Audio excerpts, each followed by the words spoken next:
Hi everyone, this is Lynn, owner of Yoga Story and Yoga Story DTR, downtown Rogers, opening in June 2023. And I am here today with Melissa Udi.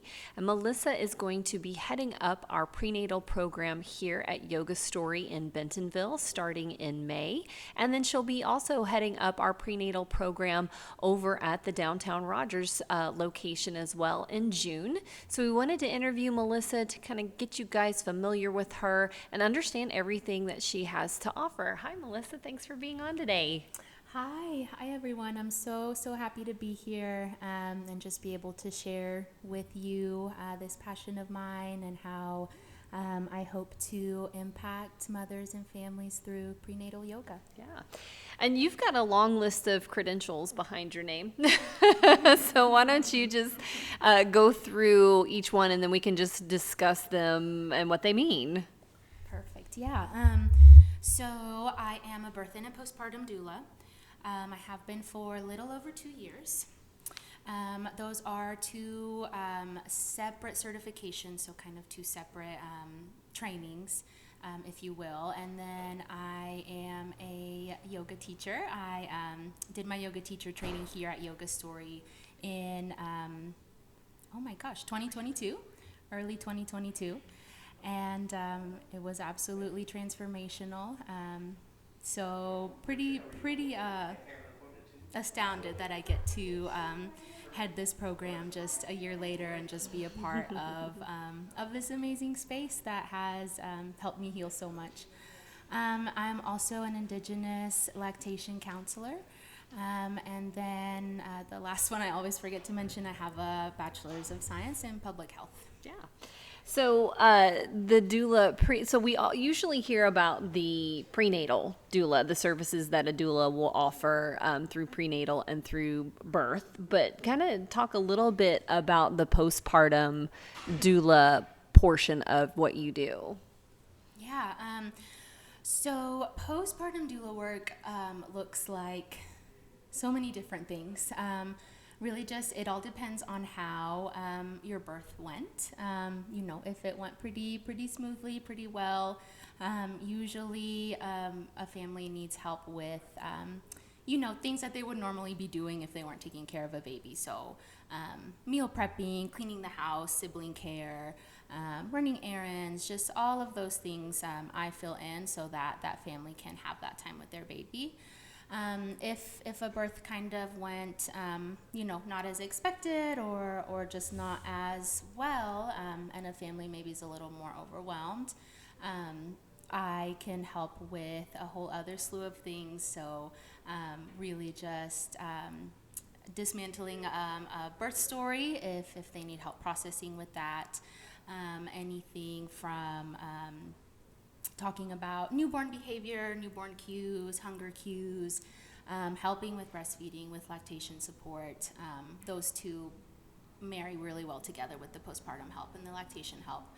And then, any healing that mom needs to do. So any physical healing, I provide different bath blends, just different things she can do to heal her body. And typically with the postpartum work, it's just really nice to have someone 2 feet away to answer all of your questions and help with whatever can come up during the day or even the night. I can help at night too. I think that's really important because oftentimes it's kind of like, oh, you have a baby and then it's like you're done. And then now you transition to being a mom, and there's a transition period that I feel like is really skipped over, in that helping women kind of ease into that role that we just don't have here. And often it's left to the woman's family or the husband's family or the partner's family if if they're around, but that often isn't true for is more and more often you don't have family around. So it is really nice to have someone help them kind of ease into that. And I like the deconstruction of the birth story, because you have 9 months, if not longer. Some people are thinking about the birth of a child for longer than 9 months, especially if you're going through IVF or other different treatments, that when the actual birth happens, if it doesn't go the way your head has played out, then there's some trauma there. Absolutely. So that's really interesting to provide that service as well. Yeah. So talk a little bit about, you said that you're a certified indigenous lactation consultant. So talk a little bit about that. Sure. I love talking about this. So my certification is literally certified indigenous lactation counselor. It is the same. We go over the same basic principles trainings that a general certified lactation consultant goes through. But this program was created by two Native American women in the Pacific Northwest. They are IBCLC, so internationally board certified lactation counselors. They received a grant to go around the country teaching this program. So these elements that they weaved in to be able to call it an indigenous training really focuses on the effects that colonization had on breastfeeding today. So colonization, along with colonization, the industrialization, capitalism, just all of those things that happened in history and how they directly impacted breastfeeding today. So it's really, really trauma informed. So, going back to colonization, babies being taken away from their mothers as newborns, kids going to boarding schools, all those things affected many, many generations. And just taking that into account and just more of these social determinants and how they affect breastfeeding. And if breastfeeding wasn't in your family the past 4 generations, why would you want to or invest in it or see the benefit of it? And just really looking at it through that lens. Yeah, and it was also, there was a time in which things became and we'll kind of transition to this because we talked a little bit about people not knowing all of their options, and there was a point in time in which they started to, I don't want to use the word demonize, but see using formula, which is that is best, but they really steered people more towards formula because it was scientific. It was like kind of this science wave of, well, you need to feed your baby formula because it's the perfect food for your baby because it was manufactured in a facility, as opposed to this, coming naturally from your body and what your body was made to do. Now, there are women that have issues with breastfeeding, so it has helped very much in that area, but that whole idea that being in a clinical setting or using something that was manufactured is better for your baby than what comes naturally to someone who has incubated it for actually grew it within their body. So I really love your focus of this, like we said, rewriting the birth story, but also creating a more empowering and magical time for women when it comes to birthing a baby. Yeah, and it should be a magical time. That's exactly how you should feel. Magical, elevated, blissful. And I really, really, really believe just investing in prenatal yoga, getting to know your body, because that's really what the class is, what prenatal yoga is about, is getting to know your body, what feels good in your body, getting a chance to tap into that intuition that is often overridden by everyone else's stories. Yeah, that's right. And because it can be a very scary time for someone, maybe if it's their first child or if they did have a negative first birth, to become pregnant. Sometimes for people that's really scary instead of empowering. So I really like the narrative that you're giving to people who are pregnant, that no, this is an empowering time for you. This is a time for you really learn your body and learn the amazing things that your body can do. So you mentioned that you've been a yoga teacher for a year. What got you interested in being a doula, and then why did you want to combine the two? So Okay, you were a doula yes, first. yeah. So Yeah, so really, how long do we have? about 15 more minutes. So what got me interested in being a doula, if you would have told me growing up that I was going to be doing this, I would have been like, heck no. So I became pregnant with my first baby. He's about to be 5 now. And I wasn't really present at all during the pregnancy. It was kind of it was a surprise. I was just going with the flow, as they say, not really empowering myself or digging into any of that education. Come time for the birth, I wasn't equipped because, I didn't really take that time. I wasn't present. And the birth was pretty traumatic. A lot of interventions, just things that I didn't know were possible to happen happened. And just coming out of that after the birth and just dealing with depression and anxiety and just all of these things, I really started to see the huge gap that we have in supporting moms and families in birth, in pregnancy, in postpartum, and just all of it. There's a huge gap of education, huge gap of community. It's really sad, and I really want to support in that gap. Yeah, and so speaking of that, the gap in supporting an education, Melissa's also Latina, so let's talk a little bit about how that disproportionately affects minorities and marginalized communities. Yeah. It all, like everything else, comes down to access. And just really with our Latino community we have here, I'm just not sure that, and not even just the Latino community, but just, I guess, moms and families as a whole don't really know their options, that they do have the power within themselves to seek out things to help make that birth and that postpartum really powerful and successful. I think, a lot of the times in the Latino community, we are just working a lot. We're providing for our families constantly. It's hard to even know that you have those choices, and then even once you know you have those choices, where are you going to find the time to do that? And just, I hope to, with this program, with being in Rogers, closer to that community, just be able to be a resource, a source of education for families, for moms, just someone that can be there to answer all these questions that maybe they don't feel comfortable approaching any other professional. Yeah.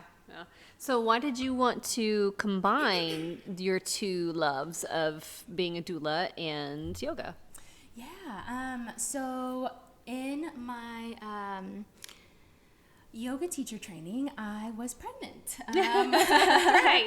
The whole time. And she did the whole thing. I was pregnant the whole time, pretty much in my second trimester, the whole time. And so I really firsthand saw the incredible benefits of that movement, of the mind-body connection, because as we all know, yoga is not just about postures and movement. It's maybe 10%, right, of postures and movement. The rest is how your mindset, how you view the world, how you carry your energy, all of those things. And just being able to tap into all of that and just really marry it with all of the things I was trying to do for my pregnancy and my birth, and be in a good mindset and all of those things. And just, the movement itself made labor and birth, I don't want to say easy, but I would do it again. And I will say with my second, I also did quite a bit of prenatal yoga and pop that sucker out in 4 hours. Yep. So correlation, causation. I don't know. I loved it when we were talking about this podcast before we have sat down to record it. You talked about the parallel of the yoga practice and a pregnancy journey. I really loved that. Yeah. That visualization of they're both a journey. Your pregnancy journey is shorter, but then the actual journey of being a mother afterwards is for a lifetime.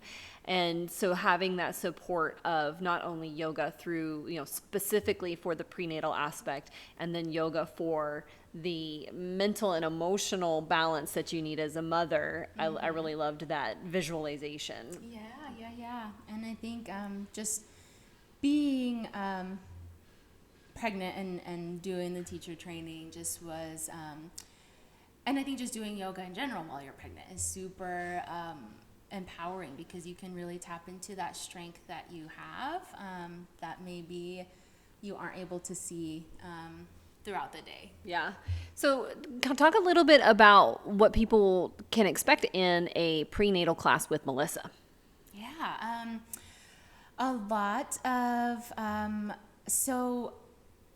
a lot of movement, a lot of, I wouldn't say it's easy. We move a lot. We do a lot of breath to movement, a lot of strengthening. You need a lot of endurance and strength for labor and birth.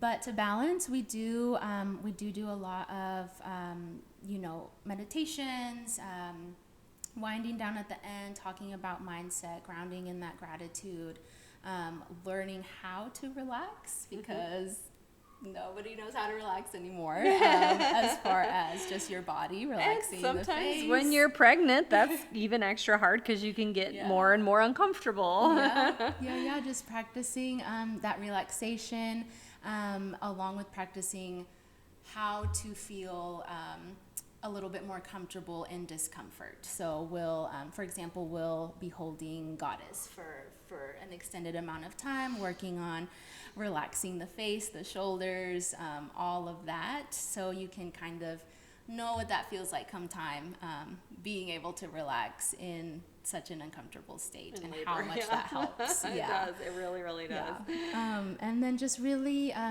connection to baby. I think we forget a lot, even though we're pregnant, focusing on baby. We tend to forget that baby is in there and that they are a whole being. They are picking up all of your movements, your thoughts, everything. And just so taking some time to talk with baby in Shavasana, to connect, to just really make that connection. So come time for labor and birth, you are a partnership. Baby's working just as hard as you. You'll have formed that connection. So outside of prenatal, you offer other services as well. So talk a little bit about now by the time that this comes out, you will already have done at least this one workshop coming up, but I anticipate you'll probably do it again. And then you have some other services one-on-one that you offer as well. So talk a little bit about those. Yeah. So, like you mentioned, I have my postpartum workshop this weekend. And then I also offer private sessions. So one-on-one sessions can be an hour and a half, either with just mom or her partner, whether that is her spouse, her doula, maybe her mom, whoever her birth partner is. So during those sessions, we'll just go in depth on breath work, on positioning, movement you can be doing throughout labor, birth positioning, just talking a lot about how partner can help you if you are doing those partner sessions. And then I also offer a prenatal workshop, so yoga for labor and birth, just kind of all of the things that you would do in a private session, but more in a group setting with other moms, and a little less personalized, but still you really get that community setting with other moms. And I would also like to add, as the owner, that we want to make sure that everybody understands that whether your partner is same sex, or if you're coming in with a surrogate, or if you identify with different pronouns, everyone's welcome. If you are carrying a child and want to have someone there with you, your partner and you are welcome at any of these classes. Yeah, I'm really glad you said that because on the flyer I put it as individuals and couples. And I mean couples as in two people, not, the person you made the baby with necessarily. Yeah. Or if you know what I'm saying. Yeah. Well, great. Well, we're really looking forward to it. Melissa will also be trying out yoga in Spanish at our downtown Rogers location. So if you know of anybody in that community that is interested in trying yoga but needs it accessible through Spanish, Melissa has brushed up on her skills to be able to teach in that area. So we're going to try out a class there as well. And thank you so much for joining me today and being willing to talk about your two passions. And we're looking forward to kicking off the prenatal classes here at Yoga Story in downtown Bentonville starting the first Saturday in May from 12:30 to 1:30, and then look for it on the schedule when we publish it for Yoga Story in downtown Rogers in June. Thank you so much, Melissa. Thank you so much, Lynn. See you guys there.